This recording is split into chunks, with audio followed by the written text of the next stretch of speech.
آمنوا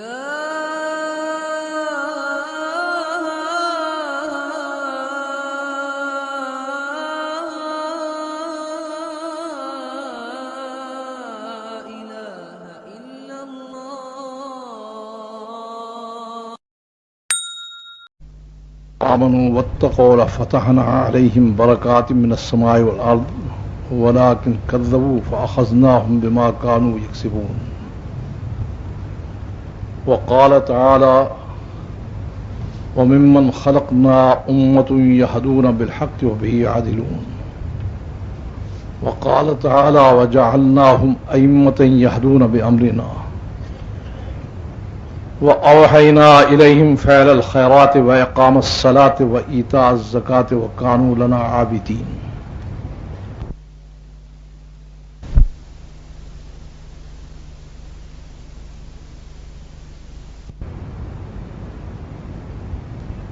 دنیا میں مسئلے دو ہیں، ایک مسئلہ انسانیت اور ایک مسئلہ امت مسلمہ۔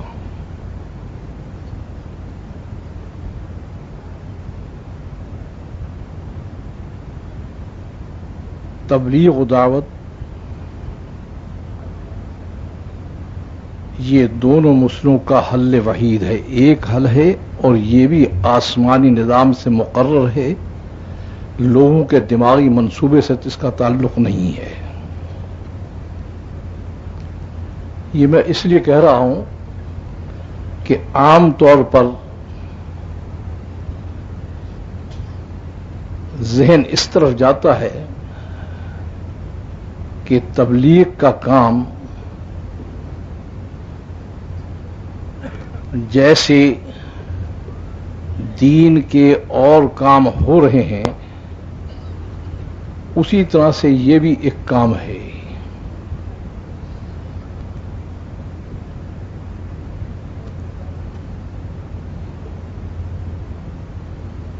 اس وجہ سے جو کرنے والے ہیں،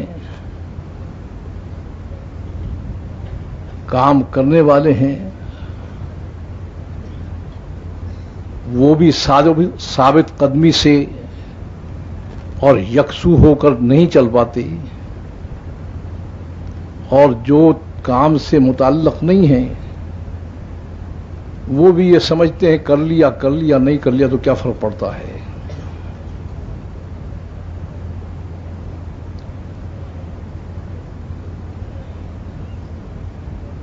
کہنا پڑ رہا ہے کہ اس امت کو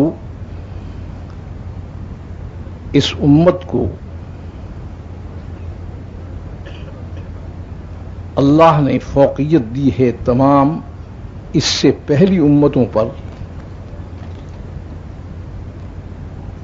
اور اس کو انتخاب کیا ہے نیابت انبیاء علیہ السلام کے لیے۔ یہ امت اگر اپنے منصب اور مقام کو نہیں سمجھ پاتی تو یہ خود بھی ڈوبے گی، پوری انسانیت کو بھی لے ڈوبے گی۔ یہ مسئلہ نہیں ہے کہ کر لیا نہیں کر لیا نہیں کیا۔ پوچھتے ہیں لوگ کہ تبلیغ کے کام کا مقصد کیا ہے؟ تبلیغ کے کام کا مقصد کیا ہے؟ تبلیغ کے کام کا مقصد دو باتیں ہیں۔ اس امت کو اپنی ذمہ داری کا احساس دلا کر اس ذمہ داری کو ادا کرنے کے لیے تیار کرنا، اور اس ذمہ داری کو اپنے دماغوں کے سوچے ہوئے منصوبوں کے بجائے اللہ کے نظام مقرر اور مرتب کی طرف لانا۔ یہ نہیں ہے کہ دین کا کام کرنا ہے، کہ کبھی یہ دعا مت کرنا کہ اللہ تو ہمیں دین کی خدمت کے لیے قبول فرما، یہ بھول کر بھی دعا نہیں کرنا۔ جب دعا کرو یہ کرو کہ اے اللہ تعالی ہمیں دین کی خدمت کے لیے حضور اکرم صلی اللہ علیہ وسلم اور صحابہ کے طریقے پر قبول فرما۔ اگر ساری عمر اپنی مرضی سے نماز پڑھتا رہے تو نماز نہیں ہوتی. اسی طرح سے اگر اپنی ترتیب اور اپنے دماغی منصوبوں اور اسکیموں سے دین کا کام کرتا رہے، وہاں صفر لگتا رہے گا، یہ سمجھتا رہے گا کہ میں دین کے لیے مر رہا ہوں. جس دن یہ کہا گیا ہے نا الیوم اکملت لکم دینکم، یہ وہ دن ہے کہ حضور اکرم صلی اللہ علیہ وسلم سے پورے نظام کو مرتب منظم کر کے بتا دیا گیا تھا. کسی چیز کو ہمارے حوالے نہیں کیا ہے اللہ نے. اور ہمارے حوالے کیا کرتے؟ نبی کے حوالے نہیں کیا تو ہمارے کیا حوالے کرتے ہو؟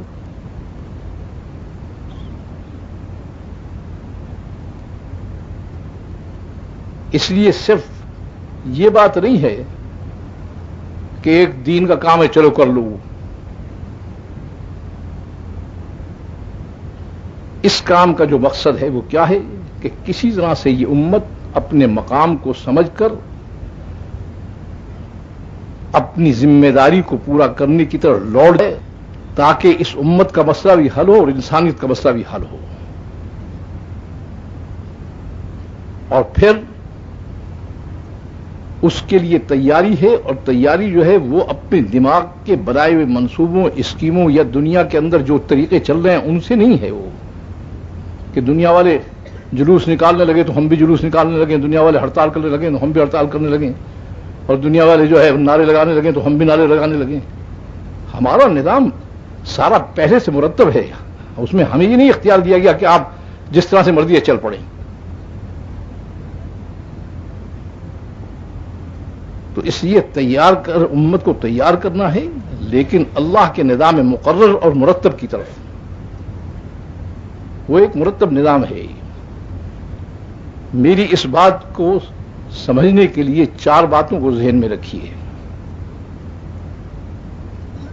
انشاءاللہ حق تک تو اللہ پہنچا دیں گے. اب دماغ میں غیر حق پر چلنے پر کا شوق ہو تو اس کا علاج کہیں نہیں ہے. پھر سب سے پہلی چیز جس کو آپ کی خدمت میں عرض کر رہا ہوں، میں نے عرض کیا کہ سب سے پہلی چیز یہ ہے کہ ہر چیز کا نظام مرتب ہے اور اللہ کی طرف سے مقرر ہے، انسان کے حوالے نہیں ہے. وہ اس کو ذہن میں رکھیے. جس طرح سے عبادت کا نظام مقرر ہے، اس میں آپ کو دخل دینے کا اختیار نہیں، اسی طرح سے دین کو دنیا میں لانے کا کیا نظام ہے اللہ کا، وہ بھی مقرر ہے، اس میں کسی کو دخل دینے کا اختیار نہیں ہے. یہ نہیں کہ لوگ ڈھول بجانے خوش ہوتے ہیں تو ڈھول بجا کے لوگوں کو بلانا شروع کر دو، لوگ شور مچانے سے خوش ہوتے ہیں تو شور مچانا شروع کر دو. وہ تو چاہے ایک آدمی بھی دین میں نہ آئے اور چاہے بہت آدمی آ جائیں، اللہ نے جو مقرر کیا ہے اس نظام کو بدلا نہیں جاتا. انسانی نظام میں یہ ہے کہ پبلک اگر یوں خوش ہوتی ہے تو یوں چل پڑو، اور اگر یوں خوش ہوتی ہے تو یوں چل پڑو. اللہ کے نظام میں تو یہ بات نہیں ہے کہ پبلک جیسے خوش ہو ویسے چل پڑو. عرصے کی بات ہے، ایک وکلاء کی اور جسٹس صاحبان کی ایک جماعت سفر کر رہی تھی. میں اس زمانے میں اسلامی یونیورسٹی بہاولپور میں کام کرتا تھا. تو جو میرے شعبہ حدیث کے ذمہ دار تھے، انہوں نے کہا کہ آپ چھوڑ کر ذرا یہاں آ جائیں. وہاں پہنچا تو کیا کہنے لگے یہ اس کے سپریم کورٹ کے جج صاحب ہیں ریٹائر، اور یہ ان کے ساتھ وکلاء کی 10 آدمیوں کی جماعت ہے. یہ کہہ رہے ہیں کہ ہم پشاور سے چلے ہیں، یہاں پہنچے ہیں، کراچی تک ہمیں جانا ہے، ایک مسئلہ درپیش ہے، کہتے ہیں اس کا حل نہیں ان کو سمجھ میں آ رہا. تو ہم نے ان سے کہا ہے کہ ایک آدمی ہے وہ پھرتا رہتا ہے ادھر ادھر، شاید آپ کا مسئلہ حل ہو جائے. میں نے ان سے پوچھا کہ مسئلہ کیا ہے. یہ صاحب جو سپریم کورٹ کے چیف جسٹس ہیں، ان کا پاکستان ٹائمز میں یا پتہ نہیں ڈان میں کس میں مضمون آیا ہے، جس میں انہوں نے اسلام اور دین کے متعلق بڑی بہترین طور پر بحث کی ہے، اور آخر میں انہوں نے بٹ، انگریزی کا لفظ ہے جس کے معنی ہے لیکن، بٹ لگا کر انہوں نے یہ کہا ہے کہ یہ دین اور یہ اس کی ترتیب اور یہ جو کچھ اس کی وہ ہے، یہ اس دور کے لیے تھی جس دور میں حضور اکرم صلی اللہ علیہ وسلم کو بھیجا گیا تھا، کیونکہ اس وقت معاشرہ ویسے تھا۔ اگر اس معاشرے میں رسول اللہ صلی اللہ علیہ وسلم تشریف لاتے تو وہ اس معاشرے کے مطابق دین کو لے کر آتے ہیں۔ تو میں ایک عرض کیا کرتا ہوں کہ مجھ میں ایک عیب ہے، وہ میں ہمیشہ اپنے مجمع کو بیان کر دیتا ہوں کہ مجھ میں ایک عیب ہے، مجھ میں نہ تو مصلحت بینی ہے کہ مصلحت کی وجہ سے میں بات کو ادھر ادھر کر لوں، نہ میرے مزاج میں رعایت ہے۔ میں نے ان سے فوراً یہ کہا، میں نے کہا اچھا ہے آپ نے بتا دیا کہ جسٹس منیر صاحب کا بیان ہے، نہیں تو میں کہتا یہ کسی احمق نے بات کی ہے۔ میں نے کہا نبی کبھی معاشرے کے مطابق آتا ہے؟ نبی تاریخ انسانی خالی ہے، نبی تو معاشرے کو اپنے مطابق بناتا ہے۔ اگر معاشرے کے مطابق نبی آئے تو پھر جھگڑا نبی سے کہیں کس بات کا ہو؟ یہ پوری قومیں جو نبی سے جھگڑتی رہی ہیں اور پوری امتیں ہیں، وہ نبی کے اگر معاشرے کے مطابق آئے تو پھر جھگڑا کس بات کا ہے؟ وہ تو معاشرے کو کہتا ہے کہ تم جس پر چل رہے ہو یہ جہنم میں لے جائے گا، تمہیں اپنی پورے نظام حیات کو بدلنا پڑے گا۔ وہ صرف نماز پڑھانے کے لیے نہیں آتا، وہ کہتا ہے پورا نظام حیات بدلنا پڑے گا تمہیں۔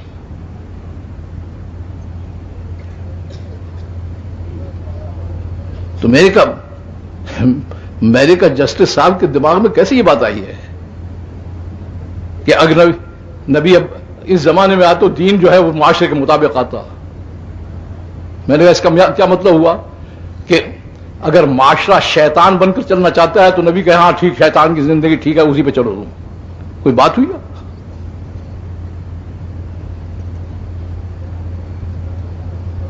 تو میں اس لیے عرض کر رہا ہوں کہ اس بات کو خوب سمجھ لیجیے، جس طرح سے نماز کا نظام مقرر ہے، جس طرح سے معاملات کا نظام مقرر ہے، جس طرح سے سیاست کا نظام مقرر ہے، اقامت دین اور دعوت دین کا نظام بھی اللہ نے خود مقرر کیا ہے، اس میں کسی نہ فرشتے کا دخل ہے نہ کسی نبی کا دخل ہے۔ یہ نہیں ہے کہ ہم دین لانا چاہتے ہیں جس طرح سے بھی لے آؤ اس کو۔ ایک تو اس بات کو ذہن میں رکھیے، دوسری بات اس جو ذہن میں رکھنے کی ہے وہ یہ ہے کہ حضور اکرم صلی اللہ علیہ وسلم کے 4 دور ہیں۔ بنیادی طور پر جو آپ کے دور تقسیم کیے جا سکتے ہیں وہ 4 ہیں، 2 کمزوری کی حالت کے، 2 طاقت کی حالت کے۔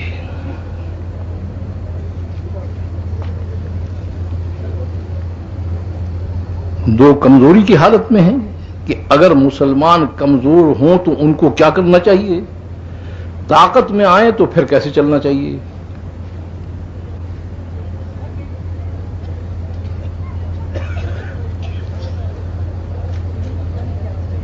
تیسری بات جو ذہن میں رکھنے کی ہے وہ یہ ہے کہ ان چاروں دور میں جو پہلا دور ہے وہ مسلسل چلتا ہے،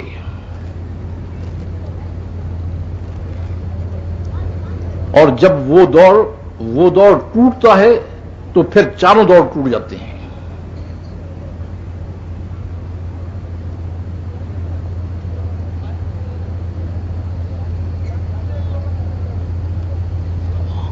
اور چوتھی بات جو ذہن میں رکھنے کی ہے وہ یہ ہے کہ حضور اکرم صلی اللہ علیہ وسلم قیامت تک کے نبی ہیں اور پوری انسانیت کے نبی ہیں، اس لیے انسان کو قیامت تک جو مسئلہ پیش آنے والا ہے، جو بھی مسئلہ پیش آنے والا ہے،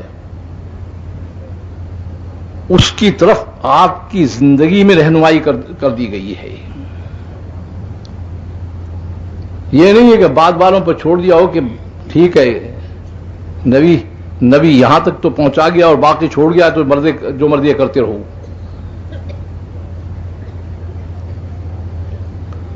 اب اس میں نے عرض کیا ہے کہ پہلے تو یہ بات ہے کہ نظام اللہ کی طرف سے مقرر اور مرتب ہے، انسانیت کے لیے بھی اور امت کے لیے بھی پورا نظام مرتب کیا گیا ہے۔ اس میں نے عرض کیا ہے کہ رسول اللہ صلی اللہ علیہ وسلم کے 4 دور ہیں، اس پر آپ کو نظر رکھنی پڑے گی۔ کمزوری کی حالت میں آپ کے 2 دور ہیں کہ اگر مسلمان کمزور ہوں تو وہ کیا کریں۔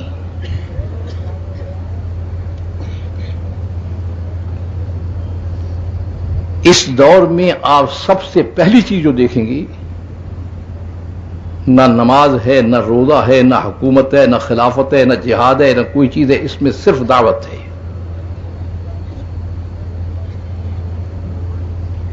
جو پہلا دور ہے کمزوری کا، اس میں سب سے پہلے دعوت ہے۔ کس بات کی دعوت ہے؟ کس بات کی دعوت ہے؟ کہ مسئلے کا حل صرف ایک ذات کی ہاتھ میں ہے، ہم تمہارے ہاتھ کو اس کے ہاتھ سے ملا دینا چاہتے ہیں۔ نبی آ کر کہتا ہے کہ اس کو ساتھ لے کر چلو گے تو ہر مسئلہ حل ہو جائے گا، اگر وہ ساتھ نہیں تو عمر بھر مرتے رہو گے، کھپتے رہو گے، قبر میں بھی مرتے رہو گے، حشر میں بھی مرتے رہو گے، کہیں کوئی مسئلہ تمہارا حل نہیں ہو سکتا ہے۔ دعوت اللہ کیوں کہتے ہیں اس کو؟ دعوت اللہ اسی لیے کہتے ہیں کہ کہاں جاتے ہو تم؟ کوئی کہتا ہے مال سے یہ ہوتا ہے، کوئی کہتا ہے ملک سے یہ ہوتا ہے، کوئی کہتا ہے اکثریت سے یہ ہوتا ہے، کوئی کہتا ہے کہ جو ہے تجارت سے یہ ہوتا ہے، کوئی کہتا ہے زراعت سے ہوتا ہے۔ کسی سے کچھ نہیں ہوتا، ان کے ہاتھ میں ہے کیا جو ہوتا ہے؟ تو انبیاء آ کر یہ بتاتے ہیں کہ ایک ذات کے ہاتھ میں اس تمام مسائل کا حل ہے، تمام حاجات کا پورا کرنا ہے۔ جب تک اس ذات کو ساتھ نہیں لے کر چلو گے، کوئی مسئلہ دنیا اور آخرت کا تمہارا حل ہو ہی نہیں سکتا ہے۔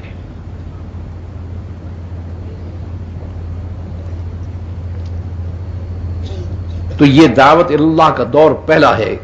اب اس میں پبلک 2 حصے میں تقسیم ہو جایا کرتی ہے۔ ایک حصہ کہتا ہے کہ بات سمجھ میں آ گئی ہے، بات سمجھ میں آ گئی ہے، ہم اپنا رابطہ اور تعلق اللہ کی ذات سے پیدا کرنا چاہتے ہیں۔ دوسرا طبقہ کہتا ہے کہ ہمارے باپ دادا، ہماری قوم، ہمارا ملک، ہمارا رواج تو اس طرح سے چل رہا ہے، تم نئی بات لے کر ان ھذا لشیء عجاب، یہ تو بڑی عجیب بات ہے۔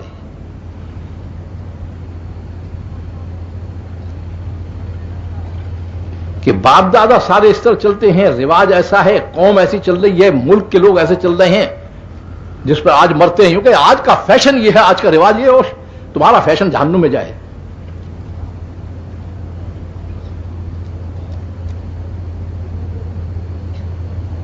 اور جانا ہی ہے جہنم میں۔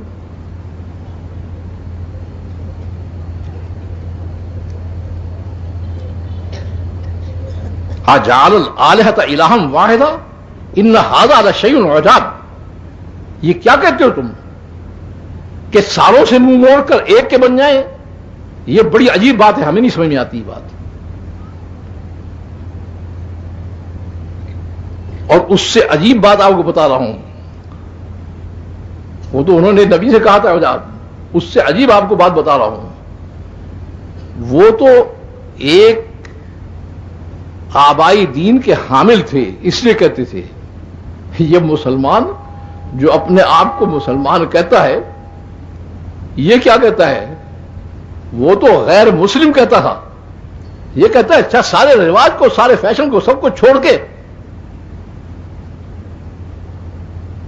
وہ پچھلے دنوں غالباً صدر صاحب کا یا کس کا کوئی مضمون آیا تھا اخبار میں ہی، وہ میرے پاس لے کر آئے، کہنے لگے جی یہ کہتے ہیں کہ جو ہے وہ دقیانوسی اسلام، اس کے اس دور میں چلنے کی کوئی گنجائش نہیں ہے۔ میں نے کہا بالکل صحیح کہتے ہیں۔ کیوں؟ اس وجہ سے کہ ہمیں ایسا اسلام چاہیے جس میں امریکہ بھی ہمیں جوتے مارے، روس بھی جوتے مارے، چین بھی جوتے مارے۔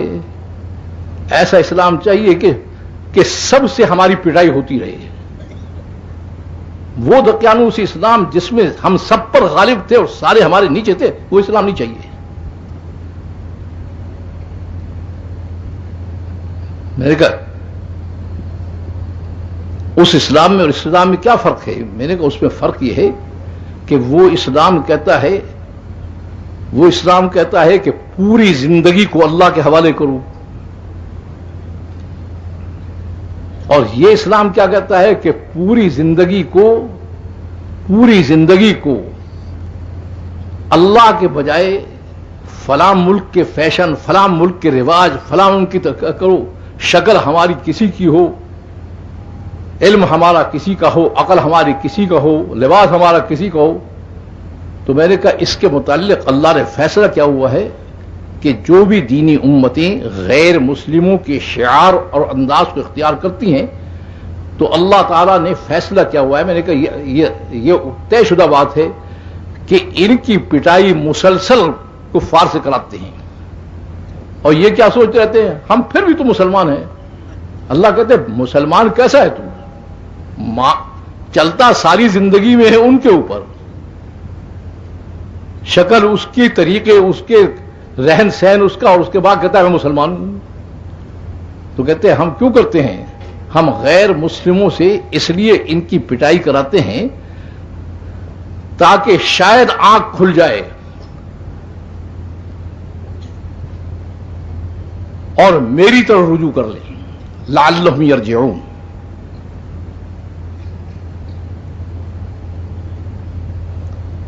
تو میں یہ عرض کر رہا تھا کہ حضور اکرم صلی اللہ علیہ وسلم کے جو 4 دور ہیں اس میں پہلا دور جو ہے وہ دعوت اللہ کا ہے، کہ کسی طریقے سے یہ دماغ میں آ جائے پبلک کے کہ جب ساری چیز ایک ہاتھ میں ہے تو اس سے رابطے کے بغیر کام نہیں چلے گا۔ اب میں نے عرض کیا ہے کہ پھر 2 حصے ہو جاتے ہیں۔ ایک حصہ وہ ہوتا ہے کہ نبی کو کہتا ہے کہ تمہاری بات سمجھ میں آ گئی ہے، جیسے حضرت صدیق اکبر رضی اللہ تعالیٰ عنہ، حضرت بلال رضی اللہ تعالیٰ عنہ، حضرت علی رضی اللہ تعالیٰ عنہ، اس قسم کے جو لوگ تھے کہ جی بات سمجھ میں آ گئی ہے۔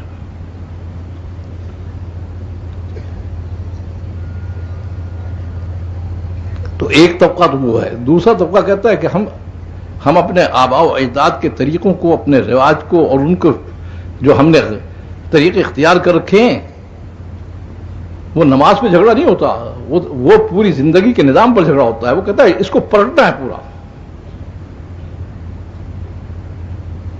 جیسے آج کل مسلمان کہتے ہیں نا یوں کہ نماز تو اللہ کی پڑھ لیں گے، اور رہنا سہنا، کھانا پینا، شادی بیاہ سارا جو ہے غیر مسلموں کی طرف کریں گے۔ نبی اس پر تیار نہیں ہوتا، وہ کہتا ہے نہیں پلٹنا ہے، سارا پلٹنا ہے نظام کو۔ اب اس میں وہ کیا کہتا ہے؟ وہ کہتا ہے کہ اس بات کو طے کرو کہ ایک کی ماننی ہے چاہے سارے نادار ہو جائیں۔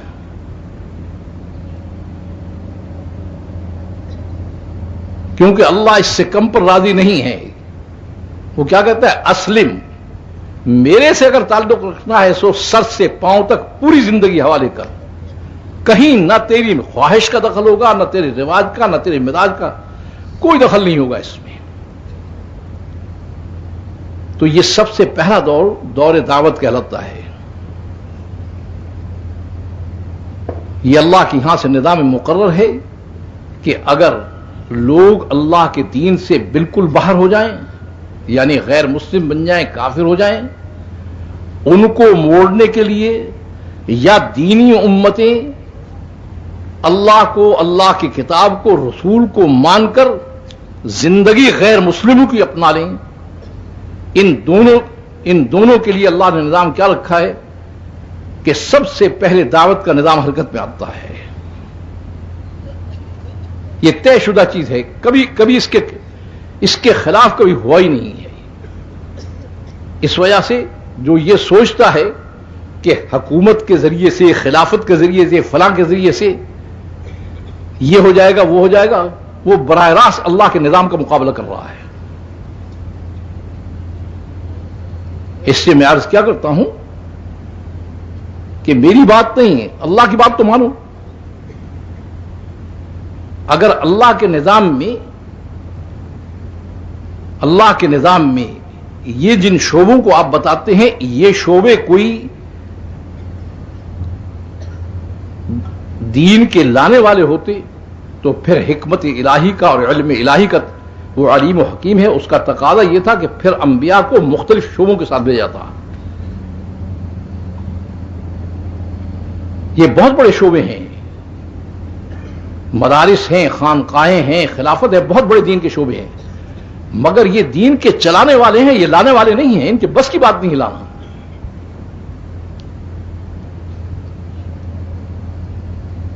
اس کے لیے گالیاں سننی پڑتی ہیں، اس کے لیے دھکے کھانے پڑتے ہیں، اس کے اوپر پتھر برستے ہیں، ان کے منہوں پر تھوکا جاتا ہے۔ یہ شعبے اس کو برداشت کر سکتے ہیں؟ ان کے بس کی بات نہیں ہے یہ۔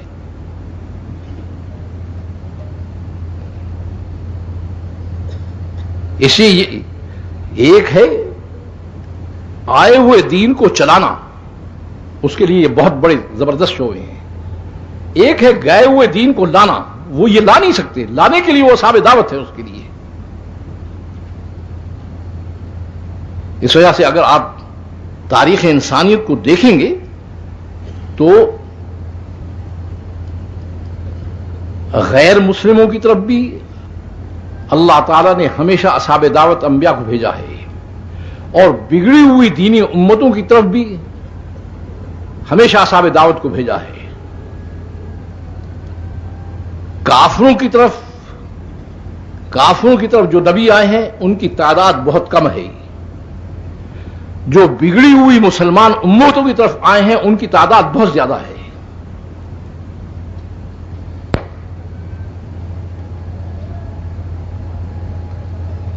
تو اس لیے سب سے پہلا اگر مسئلہ آئے گا اللہ کے نظام کے مطابق تو سب سے پہلا جو شعبہ حرکت میں آئے گا وہ دعوت کا آئے گا۔ جو دعوت کے شعبے کو حرکت میں لائے بغیر یوں چاہتا ہے کہ کوئی دینی نظام آ سکتا ہے، اس کا براہ راست اللہ سے مقابلہ ہے۔ وہ کہتا ہے راستہ یہ ہے، ہم کہتے ہیں راستہ یہ ہے، یوں بھی آ سکتا ہے، یوں بھی آ سکتا ہے۔ اس لیے جمیع انبیاء علیہ الصلوۃ والسلام بلا استثناء سارے دعوت سے آ کر کام شروع کرتے ہیں۔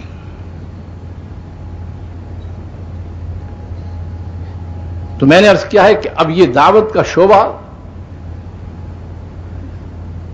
یہ دعوت کا شعبہ سب سے پہلے ہے، اور اس میں ساتھ عرض ایک بات کرتا جاتا ہوں، وہ یہ ہے کہ اور امتوں میں اور آپ میں فرق ہے۔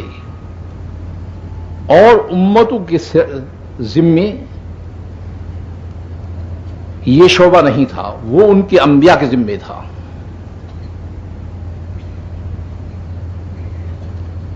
اس فرق کو سمجھیے۔ اسی اللہ تعالیٰ نے جب آپ کا نام لیا ہے تو کیا کہا ہے؟ وَمِمَّنْ خَلَقْنَا أُمَّةٌ يَهْدُونَ بِالْحَقِّ وَبِهِ يَعْدِلُونَ۔ حضرت عبداللہ بن عباس مفسر اعظم فرماتے ہیں یہ تمہارا امتیاز ہے جو کسی پہلی امت کو نہیں دیا گیا ہے۔ اور جب حضرت موسیٰ علیہ السلام کی قوم کا آتا ہے وَمِنْ قَوْمِ مُوسَىٰ أُمَّةٌ يَهْدُونَ بِالْحَقِّ وَبِهِ يَعْدِلُونَ، قوم موسیٰ میں سے ایک جماعت ہے جو ایسا کام کرتی ہے، پوری امت کے ذمہ نہیں تھا۔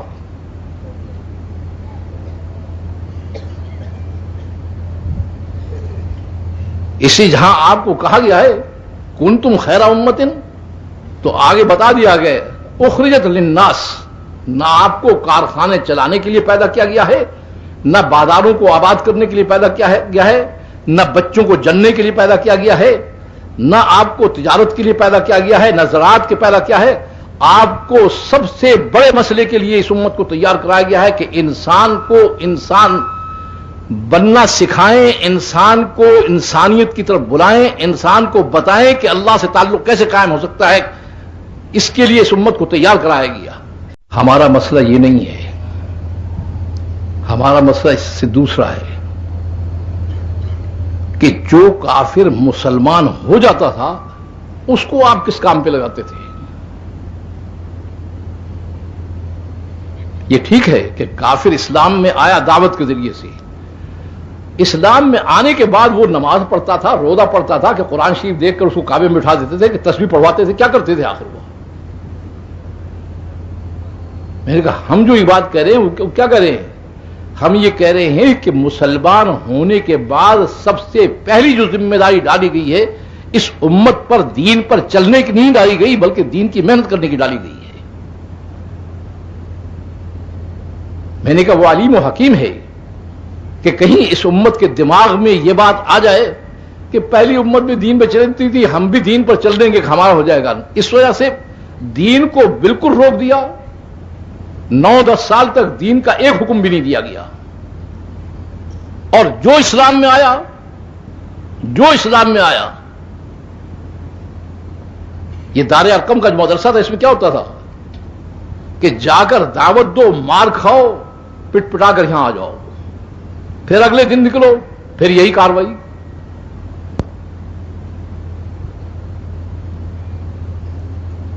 تو میں نے کہا اس میں نظام تعلیم اللہ نے بدل دیا، کیونکہ وہاں ذمہ داری انبیاء پر تھی دین لانے کی. اس امت کو قیامت تک دین لانے کے لیے اور انسانیت کو دین پر کھینچنے کے لیے اس کو تیار کرنا تھا. اس لیے یہاں پر پہلے دین کو روک کر پورے دین کی محنت کو سکھایا گیا. یہ روز جو پڑھائی ہوتی تھی دین پہ تھوڑی ہوتی تھی. یہ واقعہ جو بیان کرتے ہیں کہ حضرت بلال کو کھینچے جا رہے ہیں اور فلاں کو یوں کیا جا رہا ہے، فلاں کو، یہ دین پر چلنے کے لیے ہوتے تھے. یہ دین پر تھوڑی پڑھائیاں ہو رہی تھی. وہ کہتے تھے جو محمد صلی اللہ علیہ وسلم بات کہتے ہیں اس کو کہنا بند کرو. تم وہ بات کیوں کرتے ہو؟ تو جبھی تو کہتے ہیں وہ بات کرتے ہوں گے تو کہتے تھے بند کرو.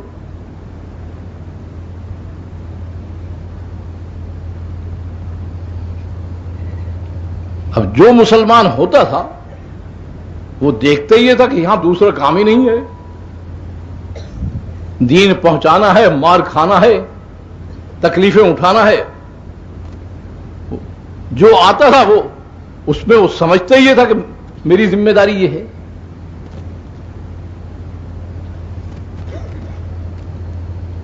اس لیے یہ دور دعوت بڑا طویل ہے، باقی دور اتنے لمبے نہیں ہیں. یہ 10-12 سال کا یہ دور دعوت ہے.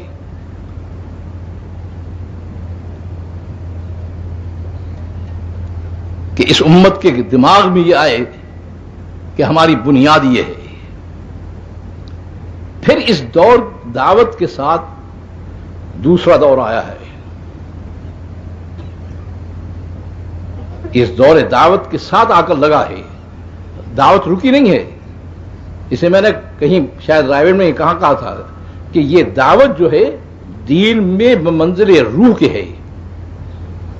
انسان کا ناک بھی ہے، کان بھی ہے، سب کچھ ہے. کب تک ہے؟ جب تک اس کے اندر روح ہے. جب روح نکل جاتی ہے، آنکھ بھی ہوتی ہے، زبان بھی ہوتی ہے، کان بھی ہوتے ہیں، ہاتھ بھی ہوتے ہیں، پاؤں بھی ہوتے ہیں، چلتا کوئی نہیں. کیوں نہیں چلتا بھائی؟ کیونکہ اس میں سے روح نکل گئی. تو دین کیوں نہیں چلتا؟ اس وجہ سے اس کی روح نکل گئی.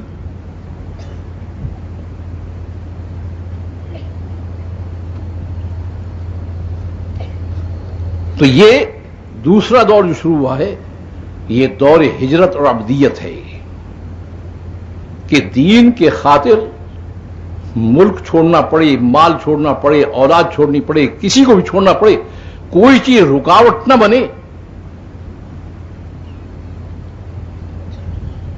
اور اللہ سے تعلق کے لیے عبدیت، عبادت نہیں عبدیت، عبدیت کس کو کہتے ہیں؟ عبادت تو وہ ہیں جو شکل مقرر ہیں، نماز روزے وغیرہ کی. عبدیت کس کہتے ہیں؟ کہ یہ دماغ میں آ جائے کہ ہر حکم کو پورا کرنا ہے چاہے جان جائے، اس میں حکم پہ چلنا ہے، کسی کو نہیں دیکھنا. نفس کیا مطالبہ کر رہا ہے، رواج کیا کہتا ہے، قوم کیا کہتے ہیں، کسی کو نہیں دیکھنا، حکم کو دیکھنا ہے بس.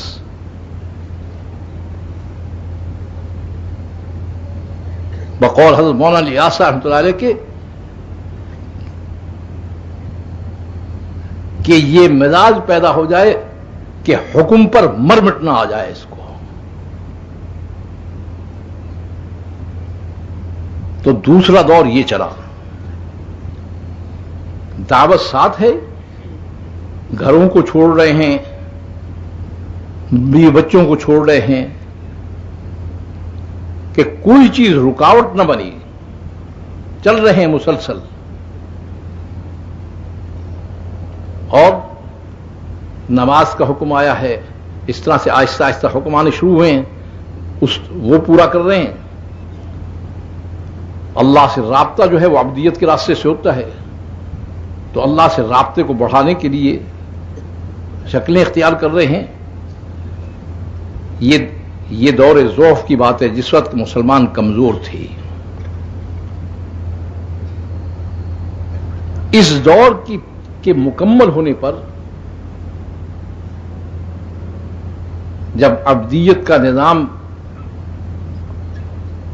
آ جاتا ہے کسی معاشرے میں، اور اس پر ہوتا ہے کہ حکم الہی کو ماننا ہے، چاہے سارے خلاف ہو جائیں، چاہے گھر چھوٹ جائے، چاہے بیوی بچے چھوٹ جائیں، کچھ حکم الہی کو تسلیم کرنا ہے. جب یہ مزاج پیدا ہو جاتا ہے تو اس پر اللہ تعالیٰ جو سب سے پہلا انعام دیتے ہیں وہ کیا دیتے ہیں؟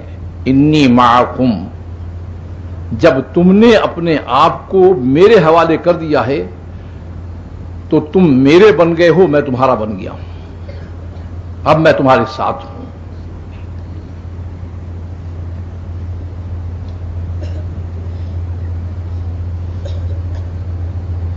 اس وجہ کیا کہا ہے کہ اپنی بلندی اور اپنے اوپر ہونے کو کبھی مت سوچو، وہ صرف ایک صورت میں میسر ہے، انتم الاعلون واللہ معکم. شرط لگائی ہے اللہ نے اس میں کہ کوئی چیز تمہیں بلندی پر نہیں لے جا سکتی، صرف ایک چیز لے جا سکتی ہے اور وہ اللہ کی معیت ہے. اور اللہ کی معیت جو ہے وہ حاصل نہیں ہو سکتی جب تک کہ سر سے اڑے، اس سے کم پر وہ تیار نہیں ہے.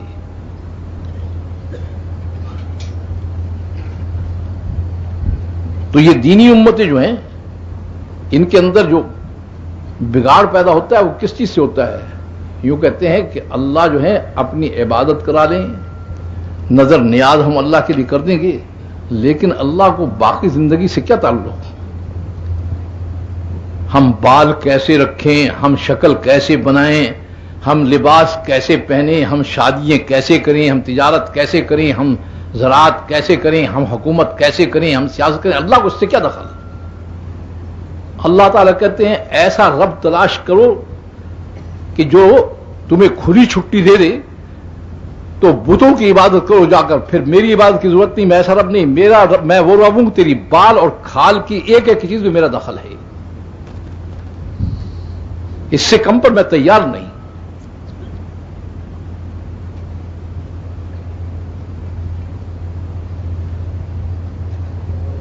تو اللہ کے نظام میں طے شدہ چیز ہے یہ. کوئی آپ چاہے کوستے رہیں اسرائیل کو، چاہے امریکہ کو، برطانیہ کو، کسی کو نظام میں طے ہے کہ جب عبادت اللہ کی جائے گی، زندگی غیر مسلموں کی اپنائی جائے گی، تو یہ نظام میں طے ہے کہ پھر اس دینی امت کو اللہ تعالیٰ سزا جو دیتے ہیں وہ کیا دیتے ہیں کہ غیر مسلموں کو جن کی زندگی اپنائی ہے ان کو مسلط کر دیتے ہیں اور کہتے ہیں خوب پٹائی کرو، کیونکہ وہ مار رہا ہے مار تھوڑی رہا ہے، وہ اوپر کا نظام مروا رہا ہے. ان کی طاقت ہے مارنے کی.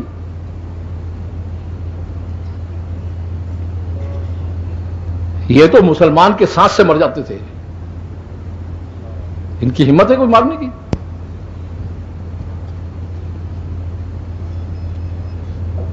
وہ نظام میں ایک بات طے ہے،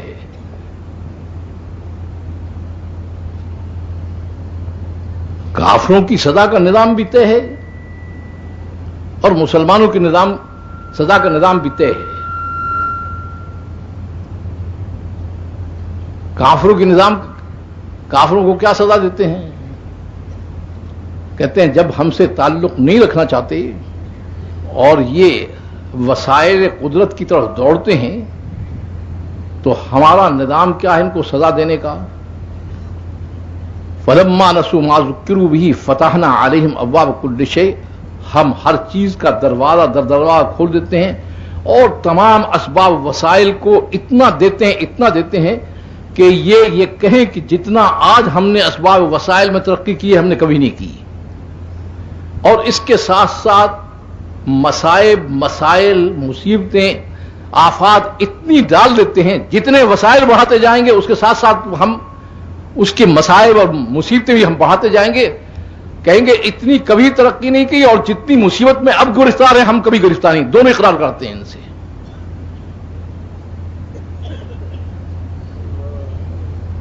اب وہ شکل جو ہے ان کی سزا کی وہ ایسی ہے جیسے انعام دے رہے ہیں اللہ۔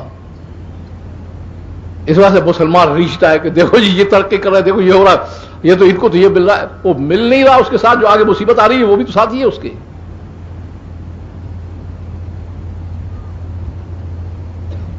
اور بگڑی ہوئی دینی امتوں کو سزا کیا دی ہے؟ بگڑی ہوئی دینی امتوں کو سزا یہ دی ہے کہ پھر ان کو مسلط کرتے ہیں،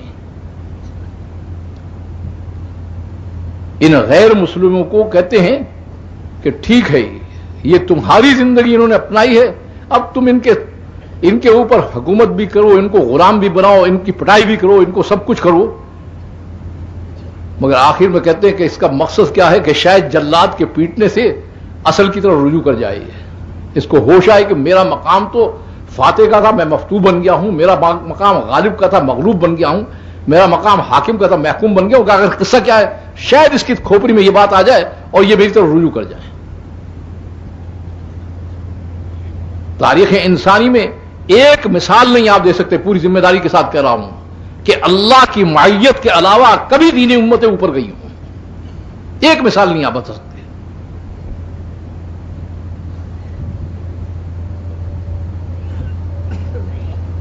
تو میں نے عرض کیا ہے کہ یہ دو دور، ایک دور دعوت کہلاتا ہے، پھر دوسرا ہجرت اور عبدیت کا دور ہے۔ اس کی تکمیل پر اللہ کی معیت حاصل ہوتی ہے ان دینی امتوں کو۔ اب دوسرا دور شروع ہو جاتا ہے اس کے بعد، وہ دور نصرت اور غلبے اور جہاد کا دور ہے۔ مگر کیا کہتے ہیں؟ کہتے ہیں جہاد اس لیے نہیں کہ تم ان کی گردنیں اڑاؤ،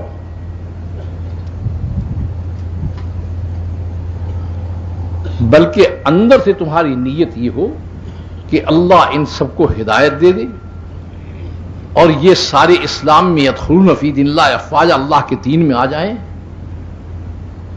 اس وجہ سے جب حضور صلی اللہ علیہ وسلم سے پوچھا گیا کہ جہاد کیا چیز ہے، کہا لتکون کلمۃ اللہ العلیٰ، اللہ کا کلمہ بلند ہو۔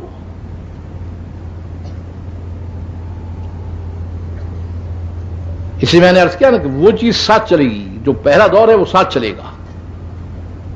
اگر وہ دور رک جائے گا، صرف مارنا مرنا رہے گا، بات نہیں چلے گی اس سے۔ اب یہ دور چلتے چلتے اس میں مسلمانوں کو اتنا غلبہ حاصل ہو جاتا ہے کہ کوئی ان کے سامنے ٹھہر نہیں سکتا، اور ٹھہرے کیسے؟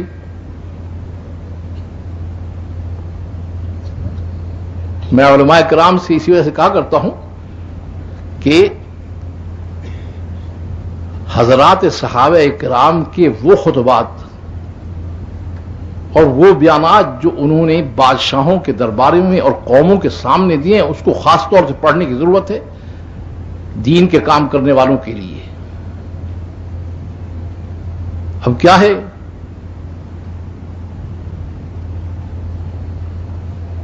آپ دیکھیں ان کا انداز دیکھیں، کسریٰ کے دربار میں ہیں، وہ کہتا ہے کہ تمہارے آنے کا مقصد کیا ہے؟ تمہارے اوپر کھانے کی تنگی آ گئی ہے، کوئی اور مسئلہ پیدا ہو گیا ہے، کیا ہے؟ ہم اس کا انتظام کرتے ہیں۔ تو صحابہ کرام کیا کہتے ہیں کہ تمام انسان ایک ماں باپ کی اولاد ہیں،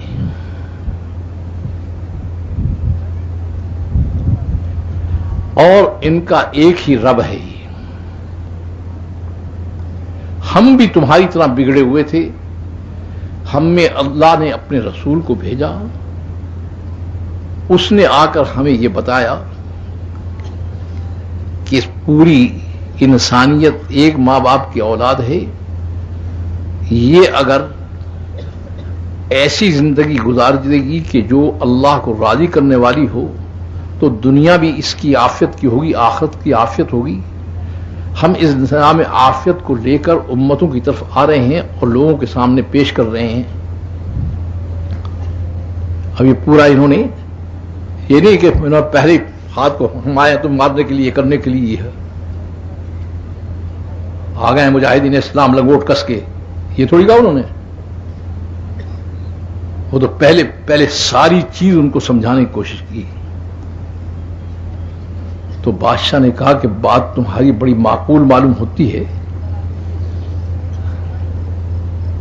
لیکن میرا ایک سوال ہے، وہ یہ ہے کہ تم ہمارے ملک کا اتنا حصہ جو فتح کر کے آئے ہو، اگر ہم تمہارے دین میں آ جائیں تو اس کا کیا بنے گا؟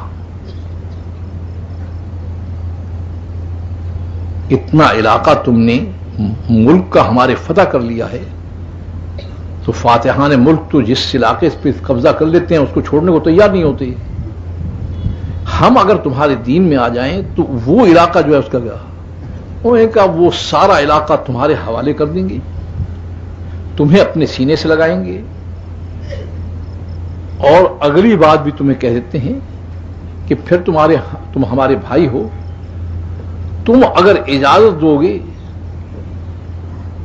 کاروبار یا تجارت کے لیے آنے جانے کی تو آ جائیں گے، اگر تم اس کے لیے تیار نہیں تو ملک تمہارا ہے، تم چاہو جو کرو، بس ہم تو اس مبارک زندگی کو دینے کے لیے آئے جو ہمارے نبی نے دی ہے، یہ اختیار کر لو تو ہمارا تم سے کوئی جھگڑا ہے نہیں۔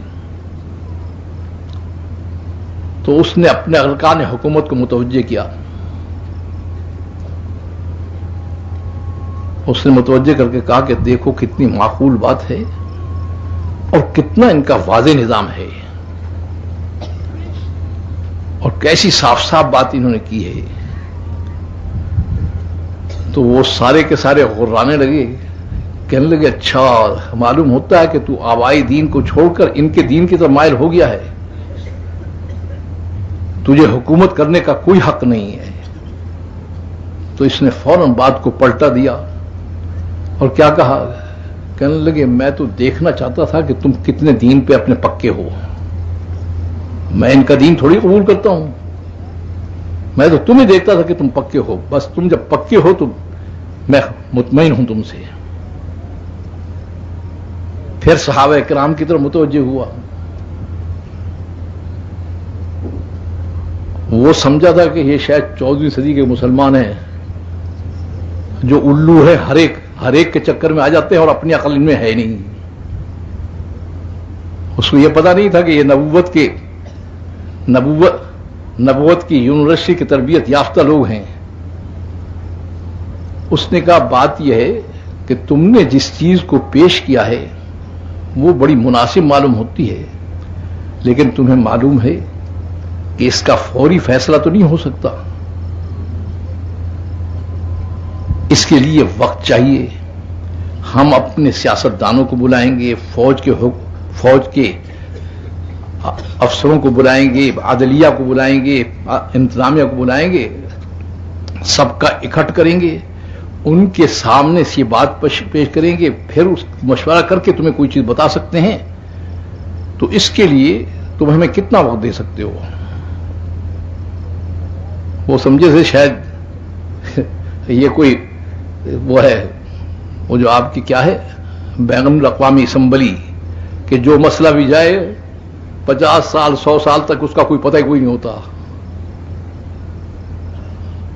انہوں نے جب کہا کہ اس کے لیے کتنا وقت دے سکتے ہو، انہوں نے کہا وہ ہمارے اختیار کی بات نہیں، حضور اکرم صلی اللہ علیہ وسلم سے ہم نے مقرر کر دیا ہے کہ جب ہم اس قسم کی بات پیش آئے تو ہم صرف 3 دن کی مہلت دے سکتے ہیں. 3 دن میں 3 باتوں کا تمہیں فیصلہ کرنا ہوگا. یا اسلام میں داخلہ، اگر فوری طور نہیں سمجھ سکتے تو پھر تمہیں ایک معمولی سا ٹیکس دینا ہوگا اور ہمیں کام کرنے کے لیے آگے جانے دینا ہوگا. یہ نہیں ہے کہ تم کہو گے چونکہ ہم بھی نہیں قبول کرتے اور باقی جو ہے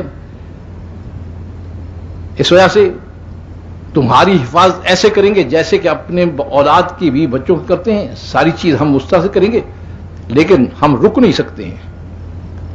اور تیسری بات یہ ہے کہ اگر رکاوٹ پیدا کرو گے تو پھر تمہارے اور درمیان ہمارے درمیان تلوار فیصلہ کرے گی. سب سے پہلے دعوت، اس کے بعد پھر مہلت کے بعد آخری بات یہ کی تو اس نے بڑے جھنجھلا کر یہ بات کہی. اس نے کہا کہ اچھا یہ بات ہے تو کل میں اپنے سپہ سالار آدم کو بھیجوں گا، رستم کو، وہ تمہیں قادسیہ کی خندق میں دفن کر دیں گے. اب ہم ہوتے تو ادھر سوچتے ادھر، وہاں ساری چیز متعین تھی پہلے سے. انہوں نے کیا کہا؟ انہوں نے کہا یہ فیصلہ ہم پہلے کرائے ہیں، تمہیں دفن ہونا ہے، ہمیں نہیں دفن ہونا. ہم یہ فیصلہ کرا کے آئے، ایسے نہیں نکلے ہم. اور کہا کہ تم ہمیں دیکھ رہے ہو، ہماری تو شکلیں ہیں، ہمارے سے مقابلہ نہیں، نہ ہم نے کچھ کرنا ہے. ہم تو شکل کے اندر کھڑے ہوئے ہیں، اصل کارروائی کرنے والا تو اوپر بیٹھا ہوا ہے. اس نے یہ کہا ہے کہ تم میرے پیغام کو پہنچاؤ، جو مقابل آتا ہے تو تمہارا پیغام تو نہیں، وہ تو میرا پیغام ہے، میں نمٹوں گا اپنے آپ. اس وجہ سے یہ طے شدہ بات ہے، ہمیں نہیں دفن ہونا، تمہیں دفن ہونا ہے.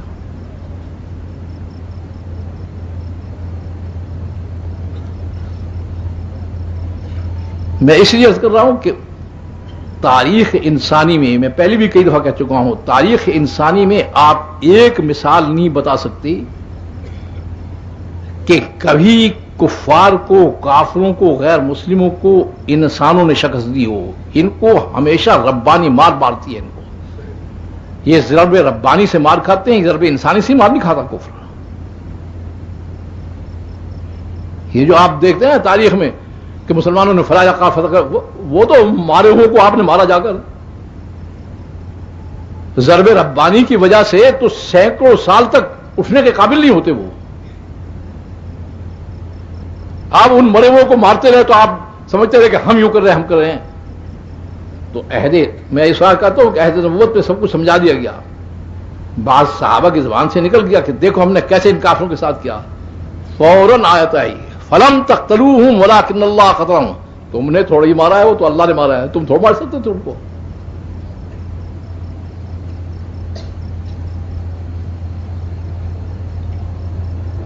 اب اس دور میں جو مسلمان مشکل میں پھنسا ہوا ہے نا، یہ کیوں پھنسا ہوا ہے؟ یہ کیا کہتا ہے؟ یہ اللہ سے ضرب نہیں لگوانا چاہتا، خود کفر کو ضرب لگانا چاہتا ہے. کفر آپ کے مار سے تھوڑی مار کھاتا ہے وہ، کیونکہ اللہ سے ضرب لگوانے کے لیے اللہ نے شرط لگائی ہوئی ہے، وہ اس کے بغیر ضرب لگاتا نہیں. کہتا ہے پہلے ان کو دعوت دو، اور دعوت کا حق ادا کر دو کہ وہ کل کو مجھے آ کر یہ نہ کہیں کہ ہمیں تو کسی نے بات سمجھائی نہیں تھی، کننا غافلین، ہم تو غافل تھے. پہلے ان کو دعوت دو، اتمام حجت ہو جائے. کہا اس پر بھی میں ان کو پکڑتا نہیں ہوں. تم دعوت دو، وہ تمہیں دعوت سے روکیں اور کہیں ہم تمہیں مار ڈالیں گے یا یہ کر دیں گے وہ کر دیں گے، پھر دیکھو میں ان کے گردن کیسے توڑتا ہوں.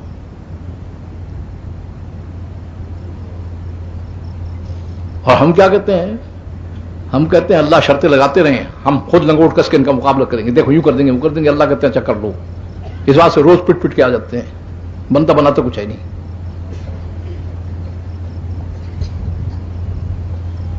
میں اس لیے عرض کر رہا ہوں کہ اللہ کے نظام کو سمجھنے کی ضرورت ہے. وہاں یوں نہیں ہے کہ آپ کو کھلی چھٹی ہے جو مرضی کرتے پھرو. اب جب اللہ کی زر لگ کر کفر جو ہے وہ ٹوٹ جاتا ہے تو آپ کو پھر اللہ تعالیٰ تمکین فی الارض دیتے ہیں. اس کو بھی اللہ نے اپنی طرف منسوخ کیا ہے کہ تم زمین پر اقتدار نہیں پا سکتی. وَلَا يُمَكِّنَنَّ لَهُمْ دِينَهُمُ الَّذِي ارْتَضَىٰ لَهُمْ. وہ میں اپنی طاقت سے تمہیں زمین میں تمکین دوں گا، اقتدار دوں گا، تاکہ تم اس ساری زمین میں جس پر تمہارا اقتدار ہے میری بات کو چلاؤ، میری بات کو بڑھاؤ. دیکھے گا پھر بھی یاد رکھنا الذین ان مکناہم فی الارض اقاموا الصلاۃ وآتوا الزکاۃ وامروا بالمعروف ونہوا عن المنکر. یاد رکھنا کبھی کہو کہ حکومت مل گئی ہے، زمین میں تمکین مل گئی ہے، اب دعوت کی ضرورت کیا ہے؟ کہتے ہیں نہیں، وہ تمکین بھی دعوت ہی کے لیے ہے.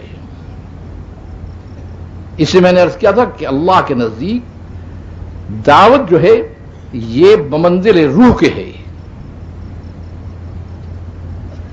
عبدیت کا نظام ٹوٹ جائے گا اگر دعوت ٹوٹے گی. نصرت اور غلبے کا نظام ٹوٹ جائے گا اگر دعوت ٹوٹ جائے گی. خلافت کا نظام ٹوٹ جائے گا اگر دعوت ٹوٹ جائے گی.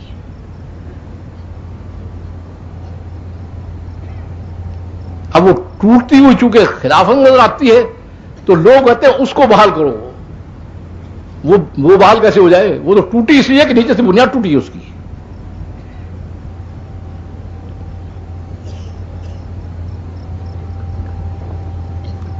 تو اس سے میں نے عرض کیا تھا کہ یہ ترتیب خود اللہ نے دی ہے، اس میں سب سے پہلا دعوتی نظام آتا ہے. اس کام کا مقصد یہ ہے کہ کسی طرح سے اس امت کو سمجھ میں آ جائے کہ ہم اپنے منصوبوں سے اوپر نہیں جا سکتے، اللہ کے نظام کو اپنانا پڑے گا لازمی طور پر.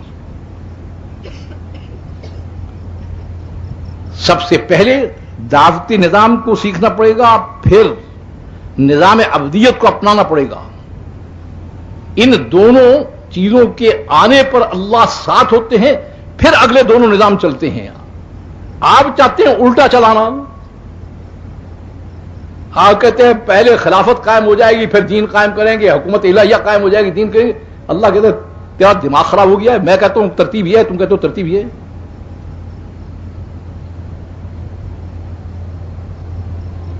میں اس لیے کہہ رہا ہوں کہ اس کام کا منشا کیا ہے کہ اپنے سوچ دماغوں کی ختم کر کے ادھر ادھر کے جو ہے ذہنوں کو اپنا کر چلنے کے بجائے اللہ کے نظام اور ترتیب کو معلوم کر کے امت اس ترتیب پر چلے تاکہ منزل پر پہنچے.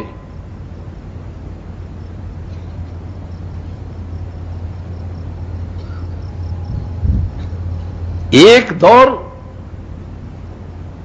دعوت کا وہ ہے کہ یہ امت دعوت کو رسول اللہ صلی اللہ علیہ وسلم سے سیکھ رہی ہے. ایک دور اس کی دعوت کا وہ ہے کہ دنیا کے اندر یہ پھر رہی ہے.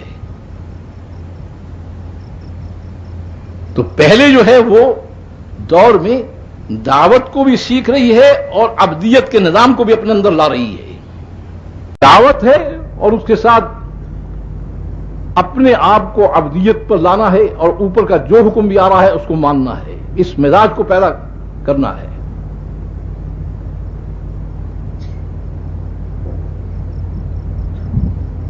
اب آپ کے ساتھ ایک فیصلہ لگا ہوا ہے جو بدل نہیں سکتا ہے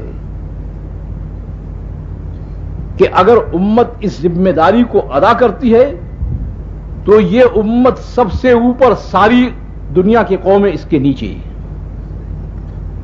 اگر نہیں ادا کرتی ہے تو ساری دنیا کی قومیں اس پر ٹوٹ پڑیں گی اور اس کے متقی دعائیں مانگیں گے. میں ان کی دعا سننے کو تیار نہیں ہوں. یہاں تک آپ کے ساتھ فیصلہ لگا ہوا ہے. آپ کہتے ہیں کہ میں نے جو کہا تھا کہ حد وحید ہے، کیوں کہا تھا؟ اس لیے کہ وہ تو اوپر سے نظام طے ہے، آگے نبی نہیں آنے والا تھا. اس لیے کہا کہ ان کو بتا کر جاؤ.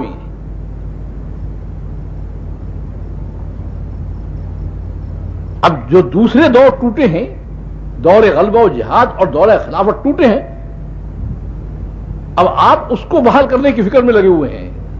وہ ٹوٹے اس لیے کہ نیچے سے دعوتی نظام ٹوٹا ہے، چلنا وہیں سے پڑے گا۔ کبھی نہیں ہوا ایسا، کوئی تاریخ انسان مثال نہیں کہ درمیان میں سے پکڑ کے کسی نے کھڑا کر دیا ہو۔ جو بھی آیا وہ وہاں سے چلاتا ہے اس کو، اس سے کہ اللہ کا نظام مرتب ہے۔ وہ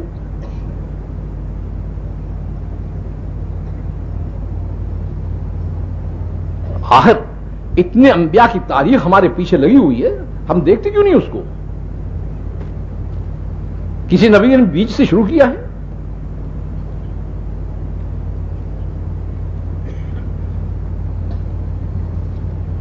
یہ بنی اسرائیل کا اتنا بڑا قصہ ہے، فرعون ان کے بچوں کو ذبح کر رہا ہے، وہ کر رہا ہے، سب کچھ ہو رہا ہے، اور کام کو کیا کر رہی ہے موسیٰ علیہ السلام سے کہ اللہ سے آپ بات کیوں نہیں کرتے؟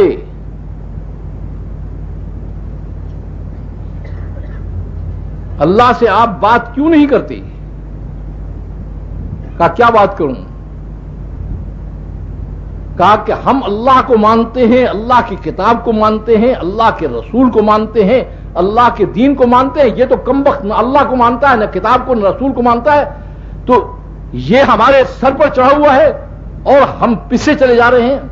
اوذینا من قبل ان تاتینا من بعد ما جئتنا، آپ کے آنے سے پہلے بھی اسی مصیبت میں مبتلا تھے، آپ کے آنے کے بعد بھی اسی مصیبت میں مبتلا ہیں۔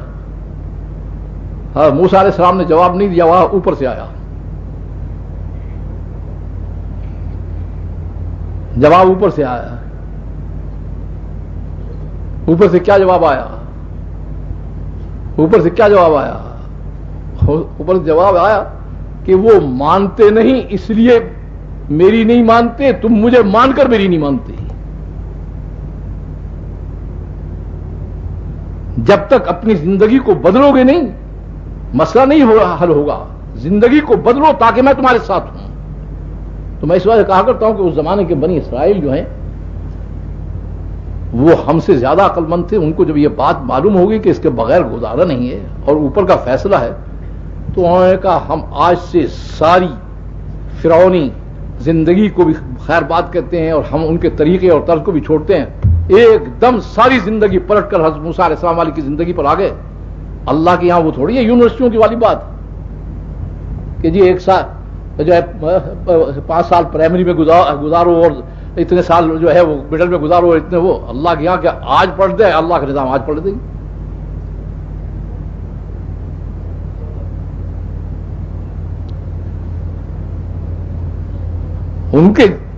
ان کو جب یہ پتہ لگ گیا کہ اس کے بغیر گزارا ہے نہیں، انہوں نے ساری پرانی زندگی کو پلٹ دیا۔ اب ہم کیا کرتے ہیں؟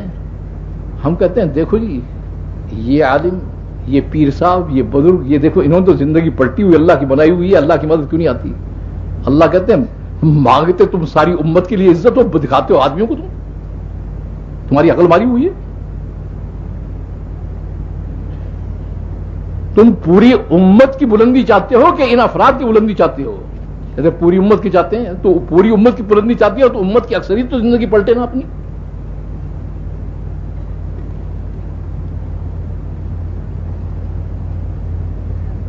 تو انہوں نے اپنی زندگی پلٹ دی۔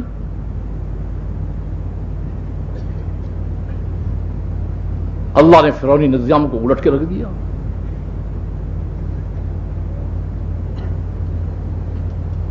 بات صاحب کہہ دی اللہ تعالیٰ نے کہ یہ نہیں ہوگا کہ آپ کہیں، کیا کہیں کہ ہم اللہ کو مانتے ہیں، اللہ کے رسول کو مانتے ہیں، اللہ کو دین کو مانتے ہیں، وہ مانتے نہیں، اس سے بات نہیں چلے گی، زندگی پلٹنے پڑے گی، پوری زندگی کو پلٹنا پڑے گا۔ جب پوری زندگی کو پلٹا دے دیا تو پھر کسی کو کہنے کی ضرورت نہیں پڑے گی۔ اللہ نے کہا کہ بس اپنی قوم کو کہو کہ یولو بیوتکم قبلۃ واقیموا الصلاۃ، باہر نماز نہیں پڑھنے دیتا، گھروں کے قبلہ روح بنا لو اور تم اپنا نماز میں لگو اور مجھ سے مانگتے رہو، اس سے میں خود نمٹتا ہوں۔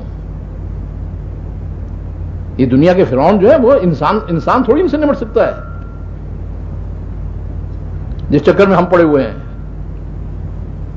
یہ دندناتے تو اسی لیے پھر رہے ہیں کہ ان کو پتا ہے کہ جو ہم سے نمٹنے والا ہے وہ ان کے ساتھ نہیں ہے.